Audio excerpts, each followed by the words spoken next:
Solitude et méditation. Rien n'est plus profitable au cœur que l'isolement. Par lui, il entre dans l'arène de la méditation. Le croyant doit s'offrir des moments de solitude dans sa vie quotidienne, car rien n'est plus propice que l'isolement et le silence pour répondre à ses aspirations spirituelles. Le prophète alayhi salatu wassalam s'était retiré dans la grotte de Hira, loin des agitations de la société mécoise, pour nourrir sa quête intérieure de Dieu. Ce n'est qu'une fois isolé du monde qu'il reçut la révélation. Dans la solitude, le croyant ressent mieux les palpitations de son intériorité et se montre ainsi plus disposé à méditer sur le sens réel de l'existence, à contempler son univers intérieur et surtout à refaire vibrer son lien avec Dieu.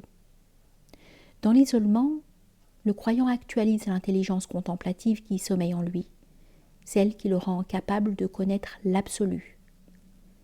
Le prophète alayhi salatu wassalam dit « 4 choses ne se retrouvent qu'exceptionnellement chez un même individu.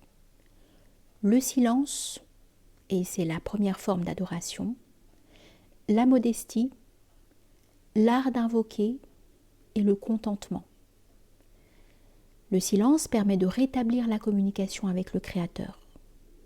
Seule la présence de Dieu peut combler le vide intérieur de l'homme.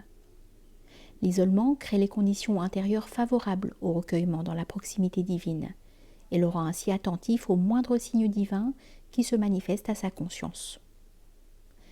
Le silence de la solitude dissipe le bruit intérieur et permet au croyant de sermonner son âme sur le minbar du cœur.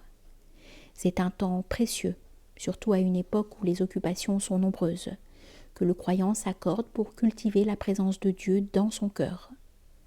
Chaque fois qu'il sent son âme suffoquer et se noyer dans les aléas de sa vie quotidienne, il prend le temps de s'arracher au monde pour lui redonner de l'oxygène spirituel.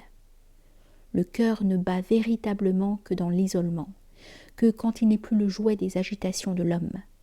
Autrement dit, un cœur, quand il n'est pas pris au piège des gesticulations, se met naturellement à méditer.